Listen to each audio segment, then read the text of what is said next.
जय श्री राधे। जय श्री राधे।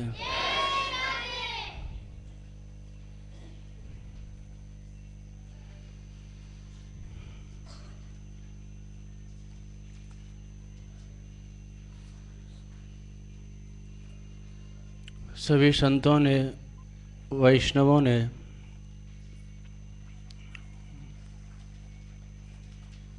यद्यपि कहीं कहीं सिद्धांतों में वेद दर्शन का तात्पर्य भिन्न भिन्न मति के लोग हैं, तो उनके अनुरूप सिद्धांत का उन्होंने पोषण किया, वर्णन किया। जैसे कि कहीं राग भोग आदि को प्रधान मान करके भक्ति की परंपरा आरंभ की, कहीं नृत्य कीर्तन आदि को प्रधान मान करके भक्ति की परंपरा आरंभ की, कहीं ध्यान लीला चिंतन आदि को माध्यम मान करके भक्ति की परंपरा आरंभ की। लेकिन एक सिद्धांत ऐसा है जो सभी को एकमत होकर के स्वीकार्य है और सभी सिद्धांतों की आधार भूमि नीम कहा जा सकता है। वो है सर्वप्रथम संतों का आश्रय, भक्तों का आश्रय। लोक में भी देखा जाता है, कोई डॉक्टर बनना चाहता है तो एक अच्छे डॉक्टर का आश्रय लेता है, एक अच्छे प्राध्यापक के अनुगत्य में वह अपनी शिक्षा पूर्ण करता है। कोई अच्छा वकील बनना चाहता है तो एक जो अच्छा वरिष्ठ कोई एडवोकेट है उसका आश्रय लेता है। कोई अच्छा ड्राइवर बनना चाहता है तो जो बढ़िया गाड़ी चलाना जानता है, चालक है, उसका आश्रय लेता है। तो ये तो लोक की बातें हैं। अध्यात्म तो बहुत उन्नत है, तो अध्यात्म में भी उपलब्धि के लिए जो उन्नत अवस्था को प्राप्त हैं, ऐसे भक्तों का आश्रय अनिवार्य होता है। और ये भक्त एक, यद्यपि भक्तमाल के सिद्धांत में कहा है, भक्ति भक्त भगवंत गुरु चतुर नाम बपु एक, तिनके पद बंदन किए नाशत विघ्न अनेक। ये सिद्धांत अटल है। भगवान, भक्त, भक्ति और गुरुदेव, ये चारों अभिन्न हैं, एक हैं। लेकिन इसमें भी जो भक्त स्वरूप है भगवान का, भक्ति का, उसका उत्कर्ष स्थापित किया। महात्म्य में, भागवत में भक्ति पे कष्ट आता है तो भक्ति के कष्ट की निवृत्ति कौन करता है? भक्त। नारद जी का जो अवतार है वो भक्ता अवतार है। भक्ति माता रुदन कर रही हैं कि ज्ञान वैराग्य वृद्ध हैं, जर्जर हैं और ये मेरे पुत्र हैं, कैसे इनकी समस्या का निदान हो। तो भक्त रूप में, नारद जी के रूप में, भो भो साधो क्षणम तिष्ठा मच्चिंतामपि नाशय दर्शनम तपलोकस्य सर्वता गहरम परम। आपके दर्शन से सारी दुख राशि नष्ट हो जाती है। तो नारद जी भक्त रूप में हैं और नारद जी ने आकर के फिर आगे जो उपक्रम किया, कथा आदि श्रवण कराई, भक्ति के कष्ट की निवृत्ति की। सुरर्षे अद्य धन्योस्मि भक्ति माता ने स्वयं स्वीकार किया। भाग्योदयन बहुजन्म समर्जितेन, महात्म्य में देख सकते हैं। तो भक्ति की स्थापना भी भक्तों के बिना कठिन है। दूसरी ओर यदि भगवान को देखा जाए तो एक कल्पना करके देखें, यदि भक्तों को अलग हटा दिया जाए तो भगवान का अस्तित्व भी खतरे में पड़ जाएगा। गोसाई तुलसीदास जी को हटा दीजिए तो रामचरितमानस हमको नहीं मिलेगी। कृष्णदास कबीराज जी को हटा दीजिए तो चैतन्य चरितामृतम हमको नहीं मिलेगी। रूप गोस्वामी जी को हटा दीजिएगा तो भक्ति रसामृत सिंधु हमको नहीं मिलेगा। सनातन गोस्वामी जी को हटा दिया तो बृहद भागवतामृतम हमको नहीं मिलेगा।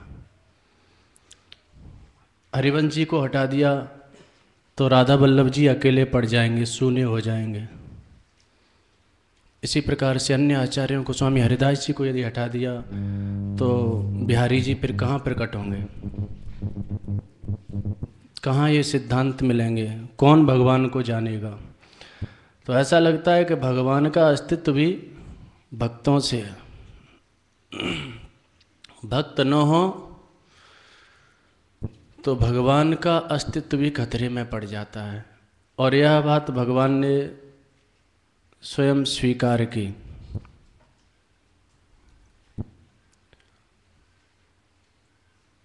तृतीय स्कंद में 16वें अध्याय में भगवान से सनत कुमारों से कहते हैं, छिंद्याम स्वबाहुमपि वह प्रतिकूल विद्रिम। जिन भक्तों से मुझे यह पावन यश प्राप्त हुआ है, त्रैलोक्य में मेरी कीर्ति प्रतिष्ठापित हुई है, यदि उन भक्तों के विरुद्ध मेरी भुजा भी उठे तो उस भुजा को भी मैं काट दूं, ऐसा भगवान स्वयं कहते हैं।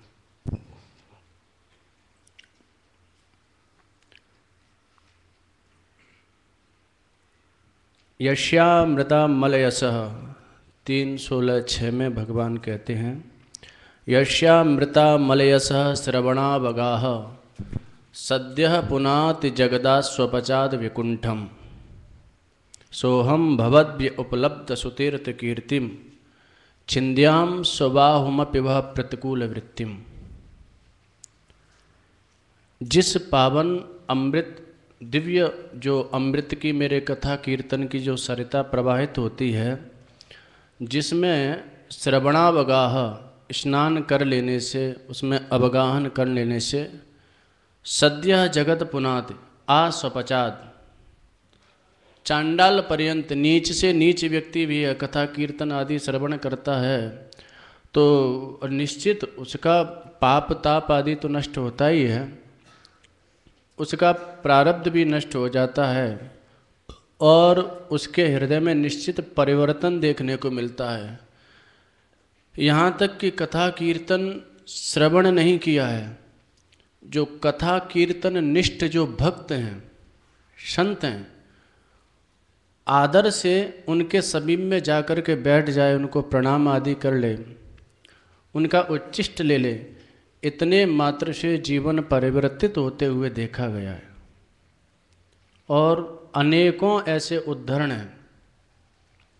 घोर तामसी, घोर राजसी, हत्यारे, डाकू, व्यसनी, वो भी संतों के संपर्क में आए तो शुद्ध हो गए, निर्मल अंतःकरण उनका हो गया।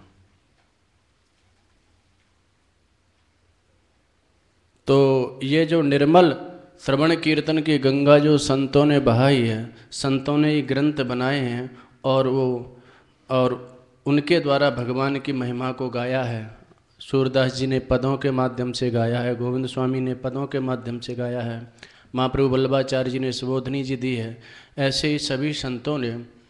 तो इस सब को यदि एक तरफ हटा करके देखें तो फिर भगवान कहाँ रहा? अस्तित्व, भगवान के अस्तित्व को भला कौन मिटा सकता है, लेकिन फिर भगवान को जानेगा कौन, पहचानेगा कौन? एक कोने में भगवान पड़े रहेंगे। तो इसीलिए भगवान स्वीकार करते हैं, सोहम भवद्भ्य उपलब्ध सुतीर्थ कीर्तिम, वह पवित्र कीर्ति मुझे भवद्भ्य आप लोगों से, भक्तों से प्राप्त हुई है। छिंद्याम स्वबाहुमपि भव प्रतिकूल वृत्तिम, यद मेरी भुजा भी भक्तों का कोई अनिष्ट या भक्तों का कोई अपराध करे तो मैं और तो क्या अपनी भुजाओं को भी काट दूंगा।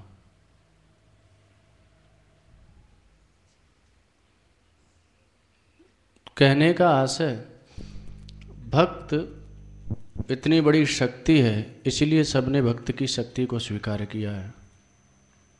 भक्त भगवान को भी चैलेंज कर देता है। एक जगन्नाथपुरी में भक्त हुए हैं उदयनाचार्य जी, बहुत बड़े विद्वान महापुरुष, अपने जमाने के धुरंधर विद्वानों में वो थे। न्याय के तो इतने बड़े विद्वान थे कि न्याय दर्शन पे उन्होंने कई ग्रंथ भी लिखे हैं, न्याय कुसुमांजलि आदि बहुत। जैसे कि भागवत की अनेकों टीकाएं हैं और भागवत की टीकाओं में श्रीधर स्वामी जी की टीका का सबने सम्मान किया है। सभी आचार्यों ने श्रीधर स्वामी जी का आनुगत्य लेकर के उनका सम्मान रखते हुए टीकाएं लिखी हैं। सर्वमान्य टीका श्रीधर स्वामी जी की है। उसी प्रकार से दर्शन पर, षड दर्शन पर जो बड़े बड़े विद्वान हुए, न्याय में जो बड़े बड़े विद्वान हुए, उनमें सर्वमान्य आचार्य हैं जो उड़ीसा में, क्या नाम बताया, भूल गया मैं, उदयनाचार्य जी, उदयनाचार्य जी बहुत धुरंधर, इनको आचार्य की पदवी दी गई। तो जब भी बौद्धों से शास्त्रार्थ होता था, बौद्धों को ये परास्त करते थे और ईश्वरवाद की स्थापना करते थे। बौद्ध लोग ईश्वरवाद का खंडन करते थे। भक्त तो थे, विद्वान भी थे, सोने में सुहागा। दर्शन करने के लिए जगन्नाथ जी के गए तो संयोग से समय हो चुका था, कपाट बंद हो गए, दरवाज़ा बंद हो गया। तो एकदम भाव जाग उठा, बोले जगन्नाथ जी, भक्त का अधिकार होता है, ऐश्वर्य मदमत्तोषी माम अवज्ञाय वर्तसे समुपस्तुतेषु बोध्येषु ममाधीना तव स्थिति। जगन्नाथ जी, हम इतनी दूर से दर्शन करने आए और आपने कपाट बंद कर लिए, लगता है ऐश्वर्य के मद में उन्मत्त हो रहे हो, बहुत ज़्यादा ऐश्वर्य बढ़ गया है तो उसमें मतवाले हो गए हो। लेकिन ध्यान रखना, यहाँ तो तुम्हारी चल गई। जब बौद्धों के सामने बौद्ध आचार्य तुम्हारा खंडन करेंगे, मूर्ति पूजा का खंडन करेंगे, तब ये उदयनाचार्य ही तुम्हारे अस्तित्व की रक्षा करने वाला होगा। ये उदयनाचार्य ही अपने अकाट्य तर्कों से तुम्हारे अस्तित्व को स्थापित करेगा। ठाकुर जी इस प्रेम भरे उलाहने से रीझ गए, धड़ धड़ कपाट खुल गए अपने आप। पुजारी लोग भी आश्चर्य में रह गए और जगन्नाथ जी ने श्री उदयनाचार्य जी को दर्शन दिए। तो ऐसी अनेकों भक्तों की कथाएं हैं कि भगवान के अस्तित्व की रक्षा, भगवान तो कहते हैं, भगवान भी भक्तों के अस्तित्व की रक्षा करते हैं। भगवान कहते हैं परित्राणाय साधु नाम, निश्चित वह परित्राण करते हैं, एक दूसरे के पूरक हैं। लेकिन भक्त भी, भक्त पक्ष को यदि हटा दिया जाए तो भगवान भी सूना रह जाता है। इसलिए उन्होंने स्वीकार किया, हम भक्तन के भक्त हमारे, और सुन अर्जुन प्रतिज्ञा मोरी, यह व्रत टरत न टारे। भक्तन काज लाज यह धर के, पाए पयादे धाऊं। भक्तों के पीछे, भक्त ही उनका धन है। तो सभी आचार्यों ने, सभी संतों ने इसको स्वीकार किया। अब भक्त रूप में स्वयं भगवान आ करके और भक्ति की स्थापना करते हैं। कल यह चर्चा थी, भक्ति की स्थापना करना किसी अन्य के वश की बात नहीं है, साधारण व्यक्ति के वश की बात नहीं है। स्वयं भगवान आचार्य रूप में आते हैं और भक्ति की स्थापना करते हैं। क्योंकि उपदेश की अपेक्षा कोई छोटा बालक है, उसको केवल उपदेश दिया जाए और एक बात है जो क्रिया में क्रियान्वित करके दिखाई जाए, तो बालक के चित्त पर जो क्रियान्वित होकर के जो बात उसको दृश्य के रूप में दिखाई गई, उसका अधिक प्रभाव पड़ता है उसके चित्त पर। सुनने का इतना प्रभाव नहीं पड़ता जो देखने का पड़ता है, ऐसा देखा गया है। तो भगवान भी भक्तों के रूप में आते हैं, आचार्यों के रूप में आते हैं और भक्ति करके दिखाते हैं। आचार भी करते हैं और प्रचार भी करते हैं, दोनों कार्य करके भगवान दिखाते हैं। हरिदास ठाकुर के रूप में आकर के नाम निष्ठा बताई, कैसे नाम का जप करना चाहिए, कैसे कीर्तन करना चाहिए। रूप सनातन गोस्वामी जी के रूप में आकर के धाम निष्ठा दिखाई, कैसे धाम में वास करना चाहिए, कैसे धाम की माधुरी का गान करना चाहिए।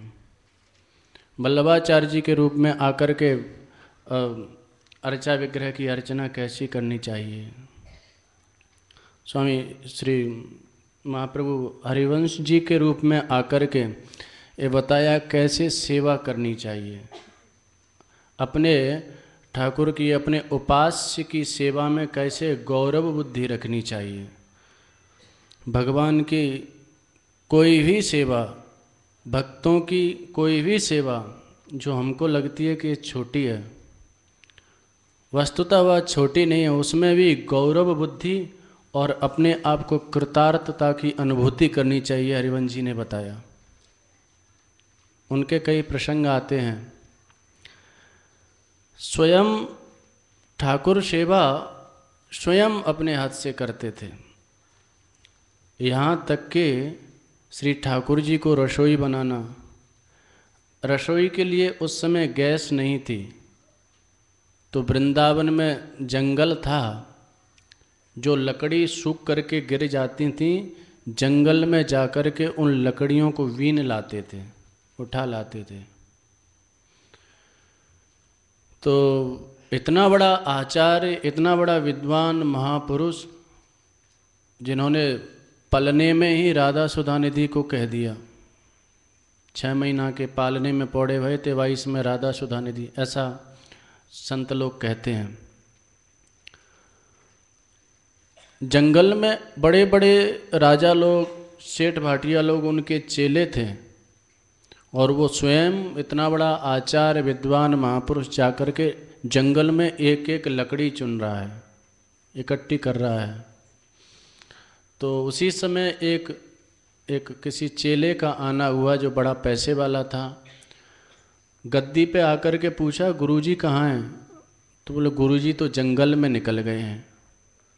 जंगल में गया तो उसको बड़ा आश्चर्य हुआ कि गुरुजी स्वयं लकड़ी बीन रहे हैं जंगल में। चेला ने कहा, अरे गुरुजी ये आप क्या कर रहे हैं? आप ये शोभा नहीं देता, आप आचार्य हैं, अब आप आज्ञा कीजिए, 2-4 नौकर रख दूं, 2-4 सेवक कर दूं, वो लकड़ी बीन ले जाया करेंगे। महाप्रभु जी को इतना रोष हुआ, बोले अरे ठाकुर के काम को तू छोटो समझे या को निकृष्ट समझे ठाकुर की सेवा को? जा, आज से मैंने तेरा परित्याग कर दिया, ठाकुर की सेवा में कोई भाव ही नहीं है। अरे छोटे से छोटो काम भी ठाकुर को महान है। हम तो सेवक हैं ना, सेवक को किंतु परंतु करने का अधिकार नहीं है, गौरव बुद्धि से सेवा की जाए। तो उस शिष्य का परित्याग कर दिया हरिवंश जी ने, पर बहुत अनुनय विनय किया, तब अंगीकार किया। रसोई भी स्वयं बनाते थे, लकड़ी ले आते, लकड़ी ला करके, और उनका प्रसिद्ध पद है, जब व्यास जी से मिलन हुआ है, व्यास जी, हरिराम व्यास जी ऊहापोह में थे। वो सोच रहे थे क्या किया जाए, धाम का वास किया जाए कि ये घर वाले जो पीछे चले आए हैं, गृहस्थ के दायित्व कर्तव्य बता रहे हैं, वहाँ जाया जाए। ऊहापोह में थे, द्वंद्व में थे। तो किसी ने महाप्रभु जी का परिचय दिया तो हरिराम व्यास जी इस समस्या के समाधान के लिए महाप्रभु जी के पास में गए, श्री हित हरिवंश महाप्रभु जी। तो उस समय स्वयं अपने हाथ से वह रसोई बना रहे थे ठाकुर के लिए। बटलोई रखी हुई थी, चूल्हे पर रसोई पका रहे हैं। जब व्यास जी वहाँ पहुँचे तो व्यास जी ने महाप्रभु जी के प्रति प्रणाम निवेदन किया और कहा, मैं कुछ जिज्ञासा आपके समक्ष रखना चाहता हूँ। अच्छा, तो बटलोई जो है चूल्हे से उतार करके रख दी और उसके बाद में स्थिरता से बैठ करके बोले, हाँ अब कहिए आपकी क्या जिज्ञासा है। व्यास जी ने कहा, प्रभु मैं जिज्ञासा लेकर के आया था, लेकिन यहाँ एक और नवीन प्रश्न उदित हो उठा मेरे मन में। क्या? मेरे प्रश्न का उत्तर आप उस अवस्था में भी दे सकते थे, बटलोई को चलाते रहते, रसोई पकाते रहते और मेरे प्रश्न का उत्तर भी दे देते, लेकिन आपने बटलोई को हटा लिया और अब बोले कि आप प्रश्न कीजिए, ऐसा क्यों? तो उन्होंने एक पद कहा, यह जो एक मन बहुत ठौर करे, कहु कोने सच पायो, जहाँ तहाँ विपत्ति जार जुबती जो प्रगट पिंगला गायो। व्यास जी, मन तो एक ही है और यह एक मन को बहुत ठौर करके, बहुत जगह लगा करके, कहु कोने सच पायो, किसने अपने लक्ष्य को पा लिया? एक मन को बहुत जगह भटका करके, जहाँ तहाँ विपत्ति जार जुबती जो प्रगट पिंगला गायो।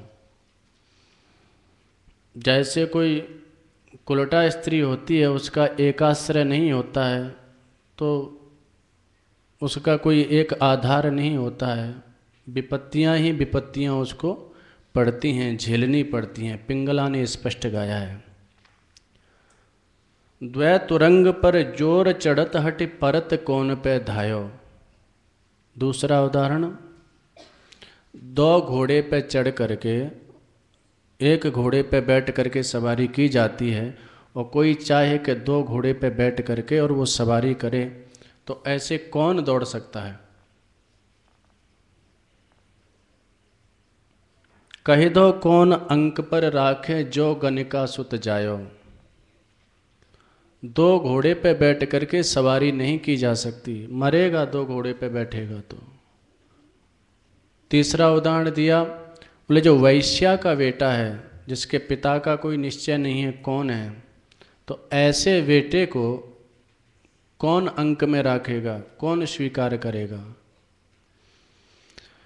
श्री व्यास जी, हित हरिवंश प्रपंच वंच सब काल व्याल को खायो, और यह जिय जान श्याम श्यामा पद कमल संगी सिर नायो। द्वंद्व में पड़े हुए थे ना व्यास जी। महापुरुष अंतर्यामी होते हैं, पता नहीं किस ब्याज से, किस युक्ति से आप समस्या को व्यक्त नहीं कर पा रहे वाणी से, लेकिन आपके हृदय की स्थिति को जान करके और वो उसका समाधान कर देते हैं। और ऐसा सर्वानुभूत यह सिद्धांत है, सभी लोगों के अनुभव में प्राय आता है। कभी कभी कोई बात ऐसी है मन में आती है और जिसको प्रकट भी नहीं कर पाते गुरुजनों के सामने, कह भी नहीं पाते, तो पता नहीं कैसे अंदर की स्थिति को वह जान लेते हैं कि वही सिद्धांत, वही उस समस्या का पूर्ण निदान वो किसी न किसी ब्याज से, सत्संग आदि के माध्यम से स्पष्ट कर देते हैं। ऐसा लगता है कि हमको ही लक्ष्य करके ये कह रहे हैं क्या, ये देखा जाता है। तो श्री व्यास जी इसी द्वंद्व में थे, तो हरिवंश जी ने कहा कि एक मन को कई जगह भटका करके, यह जो एक मन बहुत ठौर करे, कहू कौन है सच पायो, लक्ष्य को प्राप्त नहीं किया जा सकता। मन को एक जगह निश्चित करना पड़ेगा, उसको एकाग्र करना पड़ेगा, उसको स्थिर करना पड़ेगा। इसीलिए भैया व्यास जी, हित हरिवंश प्रपंच वंच सब काल व्याल को खायो। जितनों भी यह लोक है, प्रापंचिक जगत है, यह काल के द्वारा निगीर्ण किया हुआ है, काल ने खा लिया। कालव्याल मुखग्रास त्रास निर्णासित, कोई नहीं बचा। इसलिए हमने तो यही निर्णय किया है, यह जिय जान श्याम श्यामा पद कमल संगी सिरनायो। जो श्री श्यामा श्याम श्री ठाकुर जी के जो चरण कमल के संगी जो भक्त हैं, उनके चरणों में अपना सिर नवा दिया, यानी अपने को समर्पित कर दिया। व्यास जी को उत्तर मिल गया। व्यास जी यही तो पूछना चाह रहे थे कि मैं द्वंद्व में हूँ, धामवास करूँ कि नहीं करूँ। तो महाप्रभु जी ने उत्तर दे दिया, एक ही मन है, इसको जगह जगह मत भटकाओ, संतों के चरणों में इसको झुका दो। लक्ष्य निश्चित नहीं है, निर्धारण नहीं है, तो वो भटकता रहता है व्यक्ति।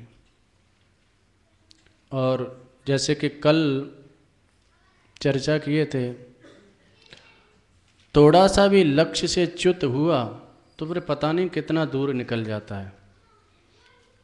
जैसे भरत जी का चरित्र कल सुने थे, थोड़ा सा मध्य में राग का अवरोध आया तो उससे 2 जन्म का समय निकल गया। इसको दर्शन में, सांख्य दर्शन में महर्षि कपिल ने भी लिखा इसी घटना को, असाधनानुचिंतनम बंधाय भरतवत। असाधन का चिंतन बंधन का हेतु होता है। किसकी तरह? बोले भरत जी की तरह। असाधन का तात्पर्य लक्ष्य से इतर वस्तु का चिंतन, लक्ष्य से इतर वस्तु का स्मरण, वो बंधन का हेतु होता है। वो हमारा जो लक्ष्य है, लक्ष्यांतर पर दृष्टि जाते ही लक्ष्य से व्यक्ति च्युत हो जाता है, यह निश्चित है। लक्ष्य जब भगवान हैं, भगवान के भक्त हैं, तो इतर वस्तु व्यक्ति पदार्थ की अनुरक्ति और उनमें गाढ़ प्रीति, उनमें दृढ़ आसक्ति निश्चित है भगवान और भगवान के भक्तों से दूर करेगी, ये निश्चित है। उसको स्वीकार करें या न करें वो बात अलग है। तो असाधनानुचिंतनम बंधाय भरतवत। देखिए, गोपियाँ आई थीं रास में भगवान के समीप में, तो भगवान ने पहले परीक्षा ली। यद्यपि गोपियाँ पूर्ण सिद्ध हैं, लेकिन भगवान ने परीक्षा ली यह रास की अधिकारिणी हैं कि नहीं, क्योंकि महारास क्रीड़ा। तो ये समझो कि भक्ति, एक तो ज्ञान मिश्रा, कर्म मिश्रा, इस भक्ति से भी आगे शुद्धा भक्ति। शुद्धा भक्ति में भी फिर ये 5 रस जो बताए गए, शांत रस, दास्य, सख्य, वात्सल्य, माधुर्य, तो सबसे जो उत्कृष्ट अवस्था है भक्ति की, वो ये माधुर्य रस में परिणत हो जाती है। और माधुर्य रस की उपासिकाएं गोपियाँ महाराज की प्राप्ति के लिए आई हैं। ऐसा संतों ने बताया। शांत रस से भी आगे दास्य रस की भूमिका है, क्योंकि शांत रस का जो उपासक होता है केवल ध्यान आदि में अवस्थित रहता है और उसमें ऐश्वर्य का प्राधान्य रहता है, चतुर्भुज नारायण का स्मरण करेगा। शांत रस से आगे दास्य रस है, जहाँ कुछ सेवा की भावना जागृत हो जाती है, सेवक का स्वरूप भक्त का प्रकट हो जाता है। दास्य से आगे भी सख्य है। सख्य में किसी भी प्रकार का संकोच नहीं रहता है, वहाँ विशुद्ध बिना किसी संकोच के सेवा में तत्पर रहता है। अब मान लीजिए दास्य रस का भक्त है और भगवान कहें कि बोले भाई मेरे शरीर में दर्द हो रहा है, थोड़ा सा पैरों से खून दे, तो नहीं खून सकेगा। वो ग्वाल बालों से कहेंगे तो ग्वाल बाल तो स्वयं घोड़ा बना करके और ऊपर बैठ जाते हैं भगवान के गुरुजी बनने को तैयार हो जाते हैं। और सख्य रस की लीलाएं, भगवान को कोई पदार्थ अच्छा लगा, कोई दास्य रस का भक्त खा रहा है, भगवान ने कहा ये भाई थोड़ा हमको भी दे दो, तो नहीं दे सकता। उसकी एक मर्यादा है, वो संकोच में पड़ जाएगा। और यहाँ ग्वाल बाल स्वतः उसको जूठा करके, और ये तो बड़ा स्वादिष्ट है, और गोपाल जी को खिलाते हैं। ग्वालन कर सो कौर छुड़ावत, जूठो लेत सबन के मुख सो अपने मुख ले जावत। और जो कोई नहीं देता है तो हा हा करे करे मांग लेत है, कहत मोहे अति भावत। संतों ने गाया है भगवान की लीला को। तो दास्य की जो सेवा है, जो रीति है, जो पद्धति है, जो रस है, वो सख्य भाव में उसका अंतर्भाव हो जाता है। सख्य से भी आगे वात्सल्य। सख्य में कभी कभी अपराध आदि की भी भावना, वो ऐश्वर्य का संकोचन हो जाता है, और कभी कभी आवेश में आकर के कुछ भी बोल जाता है, तिरस्कार आदि भी कर देता है। वात्सल्य में और माधुर्य, मिठास आ गई, सेवा भी है, संकोच भी नहीं है। मैया पूरी तरह से सेवा करती है गोपाल जी की, पूरा पूरा ध्यान रखती है। और माता का हृदय तो स्पष्ट है, लोक में भी ऐसा देखा जाता है। तो यशोदा मैया स्वयं दधि निर्मंथने एकदा गृहदासीषु, यशोदा 10वें स्कंद में आता है 9वें अध्याय में, कर्मांतर नियुक्तासु निर्ममंत स्वयं दधि। गृहदासियों को अन्य कार्यों में लगा करके 10वें स्कंद में 8वें अध्याय में जब सुखदेव जी से प्रश्न किया गया कि यशोदा और नंद को इतना सुख क्यों मिला भगवान की बाल लीलाओं का, तो संक्षेप में वो बता दिया भगवान श्री सुखदेव जी ने कि इन्होंने तप किया था, ब्रह्मा जी ने आशीर्वाद दिया, लेकिन फिर भी सुखदेव जी का मन नहीं भरा। बोले मूल बात तो ये है, इनका वात्सल्य का भाव ऐसा था कि इस वात्सल्य को देख करके स्वयं गोपाल जी इनका बेटा बनने के लिए तैयार हुए। तो वात्सल्य का वर्णन 10वें स्कंद के 9वें अध्याय में फिर श्री सुखदेव जी ने किया। अनेकों दासियां थीं घर में, अनेकों सेवकाएं थीं। कभी अवसर ही नहीं मिलता था यशोदा जी को, गोपाल जी को स्वयं अपने हाथ से मक्खन खिलाएं या दूध आदि, क्योंकि सभी चाहते हैं कि गोपाल जी की सेवा हमको मिल जाए, गोपाल जी को हम मक्खन खिलाएं। एक दिन यशोदा मैया ने सोचा कि घर घर चोरी करने जाता है, लगता है ये सेविकाएं जो हैं ठीक से मक्खन नहीं बनाती हैं, तो इसको घर के मक्खन में स्वाद नहीं आता है, इसलिए घर घर जाता है मक्खन की चोरी करने के लिए, मक्खन खाता है। मैं स्वयं अपने हाथ से मक्खन बनाऊंगी। वृद्ध हैं, अनेकों दासियां हैं, लेकिन आज गृहदासीषु कर्मांतर नियुक्तासु, आचार्यों ने लिखा है मैया सबकी भावना का आदर करती है। सेविकाएं हैं, उनकी भी भावना का आदर करती हैं। तो आज सेविकाएं गोवर्धन चली गईं। कर्मांतर नियुक्तासु, दीपावली का समय है, इंद्र की पूजा होनी है, अभी गिरिराज पूजा आरंभ नहीं हुई। तो सभी सेविकाएं कर्मांतर नियुक्तासु, अन्य कर्मों में नियुक्त हैं, और कुछ अवकाश लेकर के अपने अपने घर चली गईं। तो मैया ने कहा ये अच्छा अवसर है। तो एकदा गृहदासीषु कर्मांतर नियुक्तासु नंदगेहिनी यशोदा स्वयं दधि निर्ममंथ, अन्य कार्यों में लगा करके और स्वयं दधि मंथन करने लग गई, स्वयं दधि मत रही हैं। और यानी यानी हैं गीतानि तदवाल चरितानि च दध निर्मंथने काले स्मरंती तान्य गायता। और दधि निर्मंथन काल में चिंतन भी गोपाल जी का चल रहा है। यानी यानी है गीतानि तद बाल चरितानि च, उनकी जो जो बाल लीलाएं हैं, कैसे मक्खन खाता है, कैसे मुस्कराता है तो दो दंतुलियाँ बाहर आ जाती हैं, कितना अच्छा लगता है, कैसे चंचलता करता है। यानी यानी है गीतानि तद बाल चरितानि च, जो बाल लीलाएं हैं दधि निर्मंथन काल में उनका स्मरण कर रही हैं और उन्हीं को गा रही हैं। गोपाल जी का ही स्मरण और गोपाल जी को ही गा रही हैं। मैया की शोभा का यहाँ पर वर्णन किया है। गोपाल जी की सेवा का कोई कार्य आता है तो ये समझो मैया जवान हो जाती है। वृद्ध हैं, 80 साल से ऊपर की अवस्था बतावें, लेकिन यहाँ जो चित्रण किया गया है, क्षोमम वास पृथुकटि तटे बिभ्रति सूत्रनद्धम, इतना जो सौंदर्य स्वरूप का वर्णन किया गया है। गोपाल जी की सेवा का अवसर आता है, उस समय एकदम युवती हो जाती हैं, शरीर में इतनी स्फूर्ति आ जाती है और इतनी स्फूर्ति से वह दधि मंथन आदि कार्य करती हैं।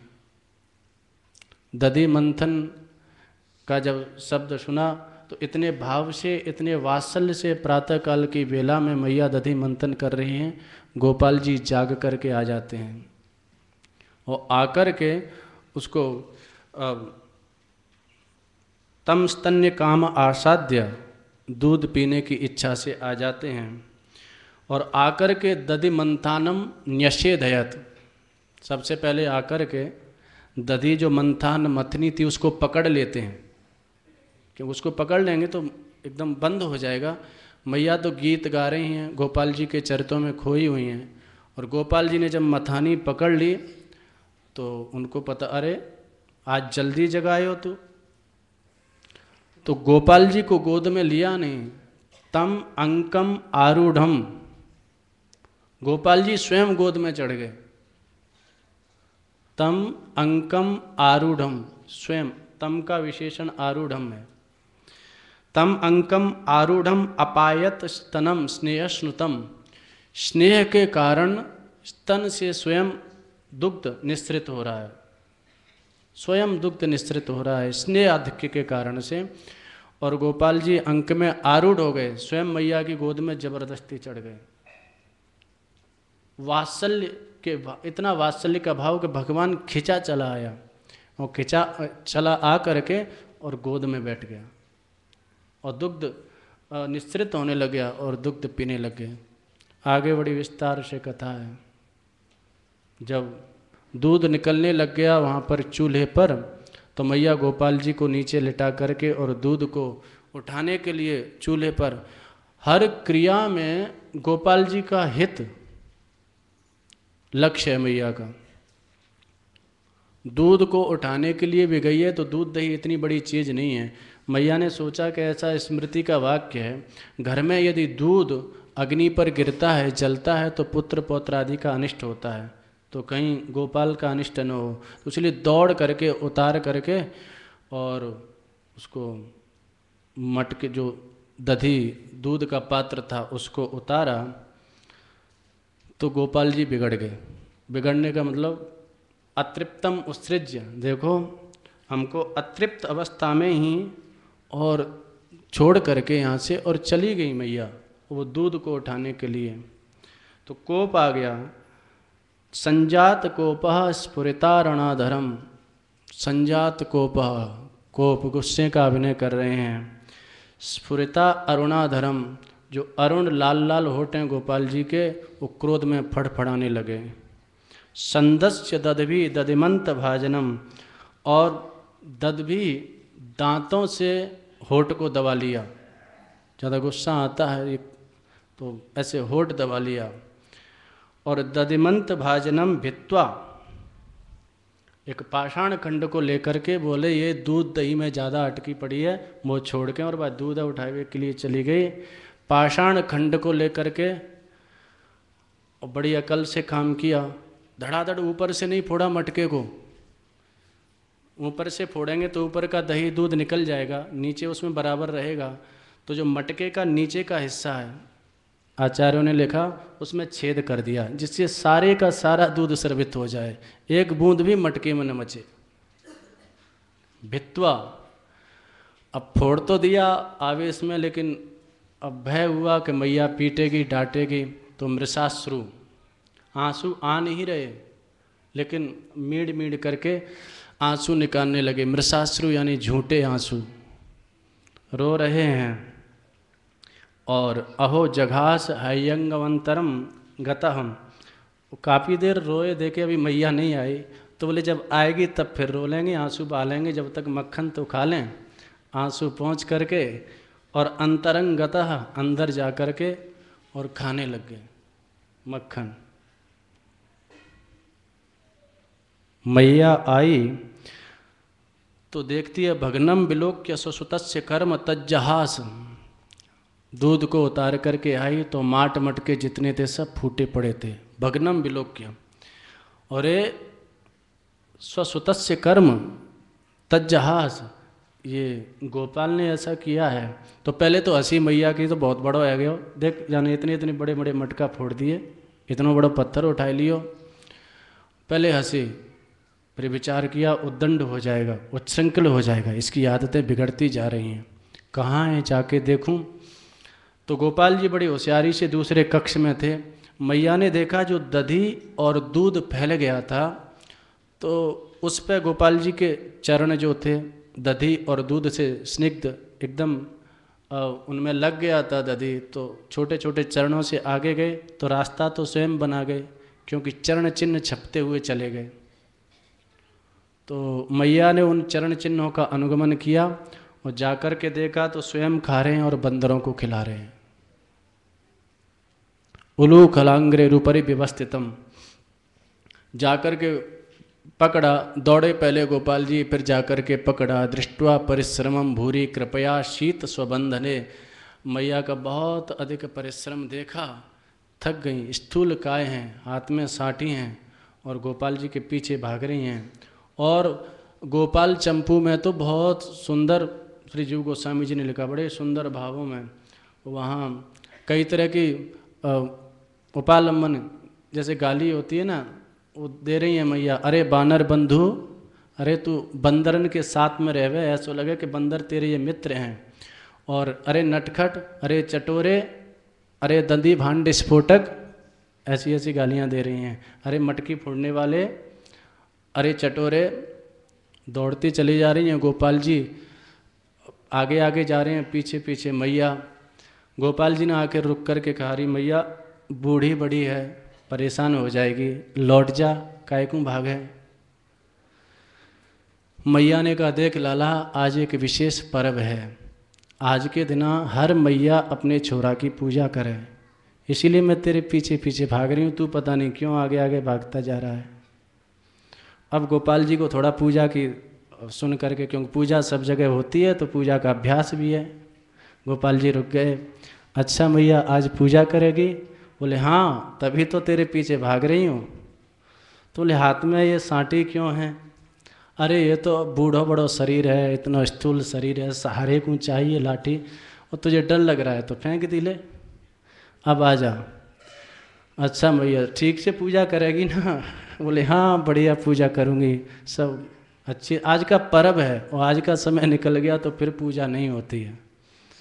गोपाल जी बेचारे चले आए, मैया ने हाथ पकड़ लिया और दूसरे हाथ से सांटी उठा ली, बोले अब तेरी पूजा करती हूँ। कांपने लग गए, घबरा गए। तो ये देखिए वात्सल्य का अधिकार, और उसमें वात्सल्य, करुणा, दया। लाठी उठा तो ली लेकिन गोपाल जी को मार नहीं रही हैं, केवल डरा रही हैं।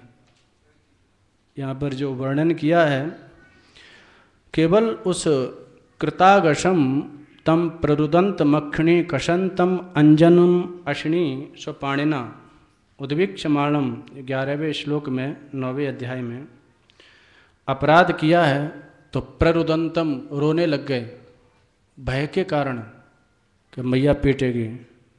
अक्षिणी कसंतम अंजनम, आँखों को काजल लगा हुआ है तो वो काजल बह करके आ रहा है आंसुओं के रूप में। और स्वपाणिना, एक वचन है, एक हाथ तो मैया ने पकड़ रखा है और एक हाथ से वो बार बार ऐसे अपनी आँखों को मीड़ रहे हैं।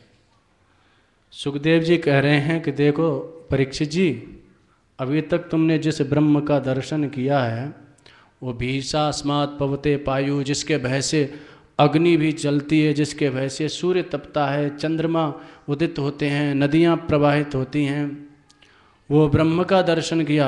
लेकिन भीत ब्रह्म, डरे हुए ब्रह्म का दर्शन तुमको केवल ब्रजलीला में होगा। और वो भी ये देखो जसोदा मैया का अधिकार है, ये वात्सल्य रस की लीला में ही केवल भीत ब्रह्म का दर्शन होगा। तो ये दर्शन कर लो, क्या हालत है इनकी, डरे हुए हैं, कांप रहे हैं। उद्वीक्षमाणम, उद माने ऊपर, ईक्षमाणम, आंखें बंद कर लेते हैं, फिर बार बार ऊपर देखते हैं कि अब सांटी पड़ने वाली है, अब डंडा पड़ने वाला है। भय विहुलेक्षणम, भय से बहुत हालत खराब है। बिहुल ईक्षण, ईक्षण माने आँखें बिहुल हैं, डबडबाई भई हैं। हस्ते गृहीत्वा विषयंती अवागुरत, और मैया एक हाथ में गोपाल जी का हाथ पकड़े हुए, एक में साँटी है। हस्ते गृहीत्वा विषयंती, विषयंती माने डरा रही है, मार नहीं रही, डरा रही है, विषयंती। अवागुरत, बार बार उस लाठी को ऐसे उठाती हैं और ऐसे डराती हैं। गोपाल जी एकदम झुक जाते हैं, आंखें बंद हो जाती हैं, फिर लाठी को उठा लेती, मारती नहीं हैं, केवल डरा रही हैं। गोपाल चंपू आदि में आता है, गोपाल जी, अब गोपाल जी ने भी अपना कलर दिखाया। गोपाल जी ने कहा मैया तू मुँह को बहुत पीटा है माखन के पीछे, और बांधने का विचार अभी नहीं आया है। जो भागवत जी में बंधन की लीला है, वो बांधा भी तो उसमें भी कारण, क्यों बांधा मैया ने, केवल माखन के पीछे? बोले नहीं, जब गोपाल जी को फटकारा, अरे तू बानर बंधु है, सारा मक्खन बंदरों को लुटा देता है, इतना चटोरा है, जंगली है, तो गोपाल जी भी अपने रोष में आ गए और मैया से बोले मैया तू मुझे बानर बंधु कहती है, जंगली कहती है, ले अब मैं तेरे घर में रुकूंगा ही नहीं, मैं जंगल में चला जाऊंगा और वहीं बंदरों के साथ में रहूंगा, वन में ही रहूंगा। जब ये धमकी गोपाल जी ने दी तो मैया एकदम घबरा गई। अरे छोरा कहीं जंगल में चला गया तो पता नहीं क्या हो जाएगा, कितने भयंकर जानवर, राक्षस, घबरा गई। लेकिन आज घर में न तो कोई सेविका है न नंद आदि हैं, वो सब गोवर्धन की पूजा करने के, इंद्र की पूजा करने के लिए गए हैं। तो बोले मैं घर के काम काज में लगूंगी और ये कहीं भाग गया तो बड़ी दिक्कत हो जाएगी, बड़ी समस्या हो जाएगी, तो क्या करूं, इसको बांध दूं।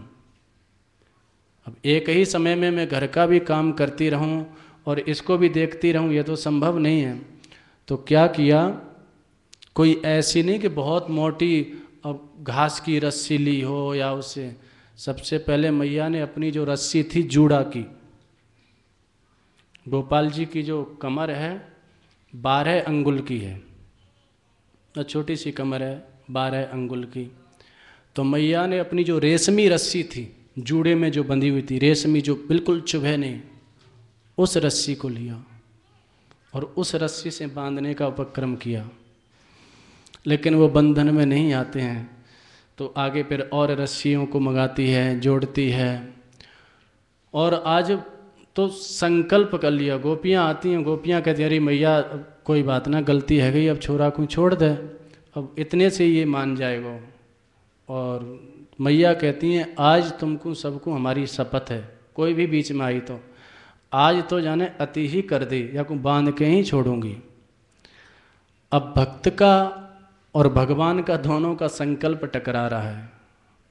भगवान कहते हैं मैं कैसे बंधूंगा, मैं तो अनंत हूँ, मेरी अनंत महिमा है। भगवान बंधने में नहीं आ रहे और मैया ने संकल्प ले लिया चाहे घर की नहीं सारे गांव की रस्सी इकट्ठी करनी पड़े, लेकिन आज याकू बांध के ही रहूंगी। जब भक्त और भगवान का संकल्प टकराता है तो वही भक्तों की महिमा को रखते हैं भगवान। पितामह के सामने जब संकल्प टकराया तो अपनी प्रतिज्ञा छोड़ दिए, भक्तों के श्रेष्ठत्व को, उत्कर्ष को स्थापित करते हैं। मैया के सामने जब संकल्प टकराया तो अपना संकल्प छोड़ दिए और कृपया शीत स्वबंधने, बंधन में आ गए। तो ये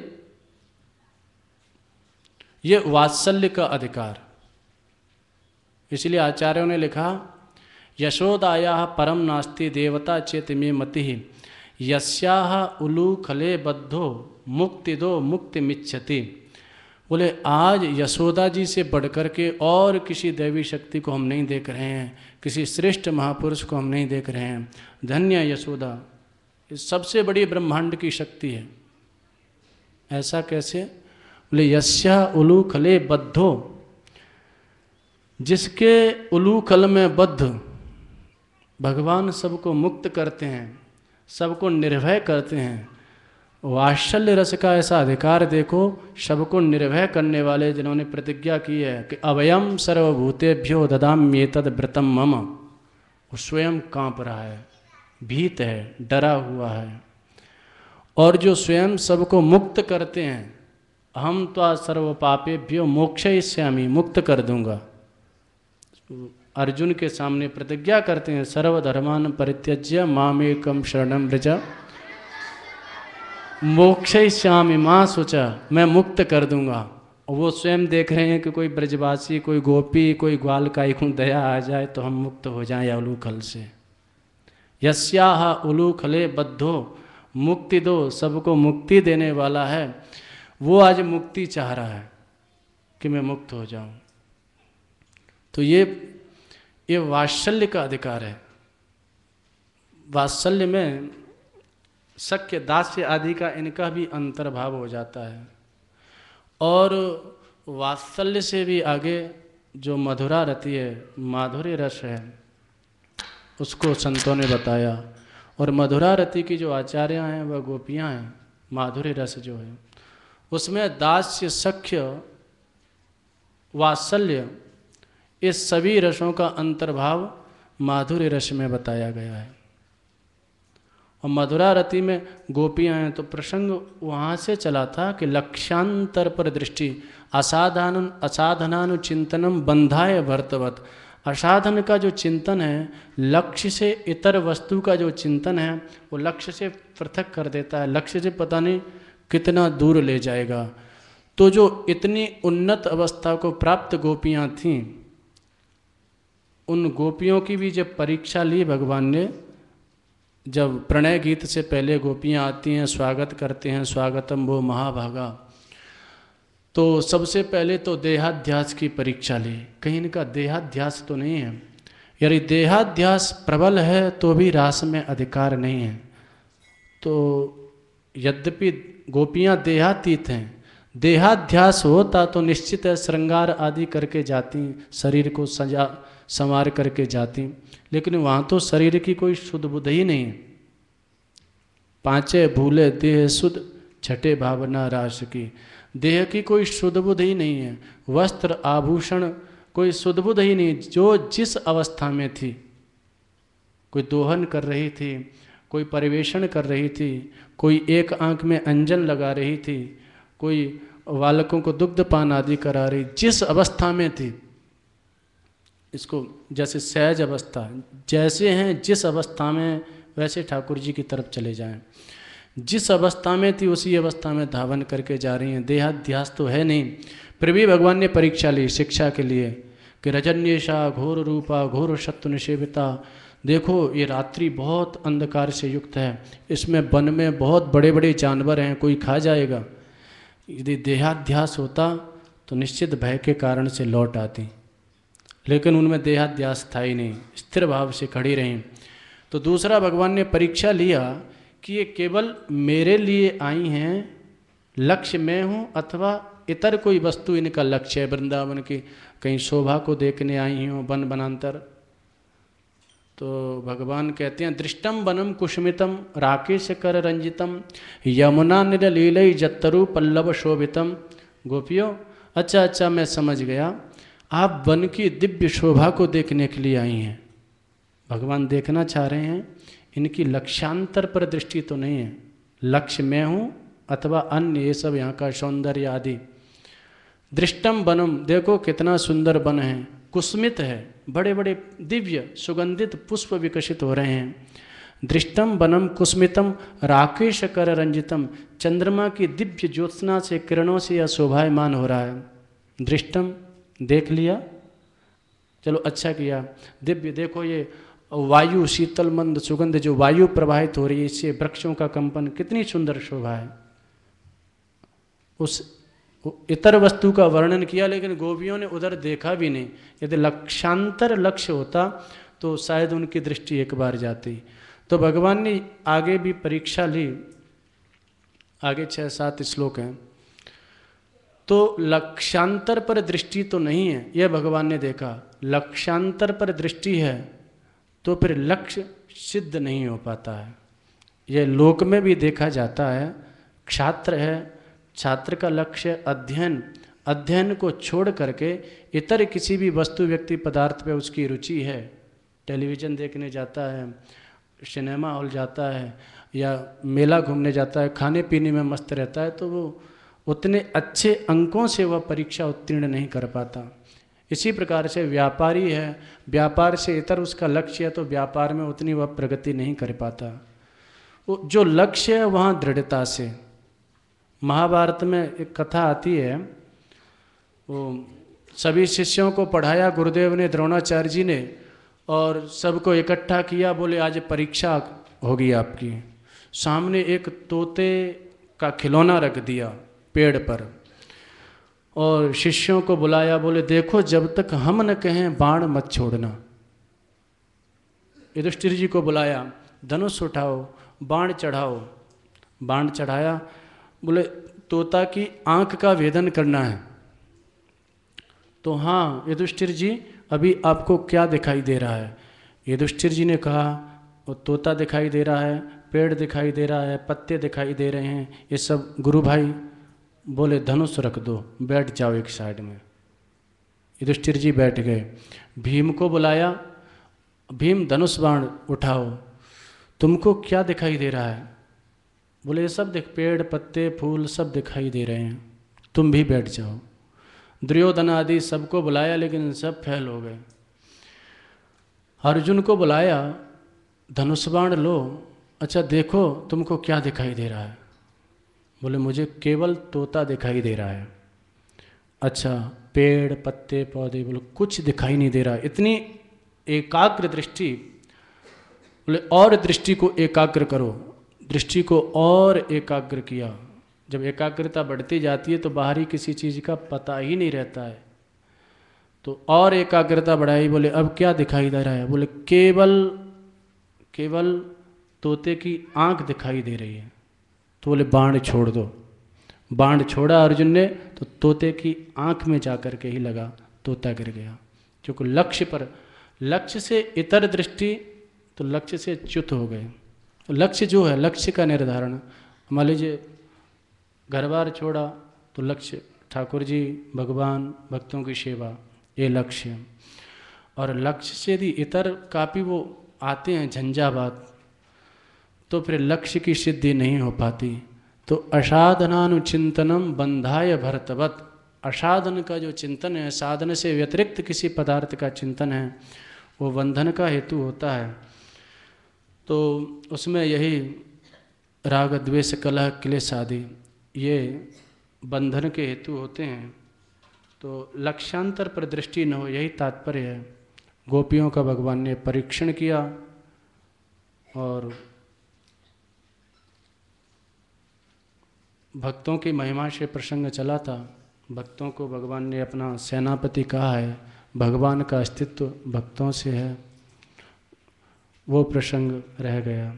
जय श्री राधे। राधे किशोरी दया करो,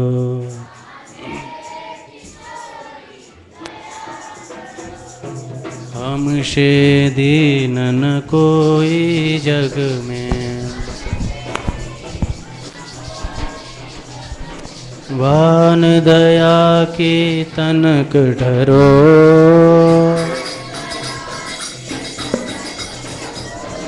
सदा ढरी दीनन पे श्यामा, यह विश्वास जो मन ही करो,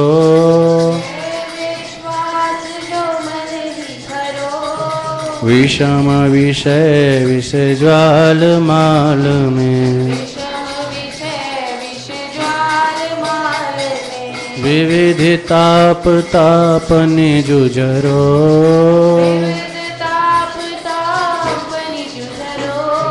दीनन हित अवतरी जगत में, दीन पालिनी अविचरो,